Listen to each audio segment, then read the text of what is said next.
Governing vessel 25 is located on the tip of your nose, right here. Activate this point by rubbing the ear quickly 5 times, take a break for a count of 5, and repeat 4 more times. It might look like this.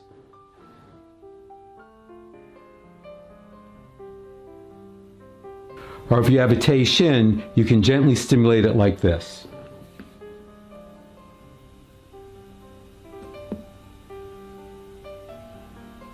As with any point on your face, a light touch is best.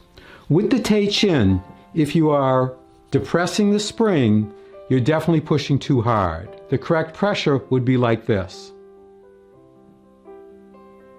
During or shortly after stimulating governing vessel 25, you may notice a sensation of heat or energy in your face, head, neck, or back. This is normal and therapeutic.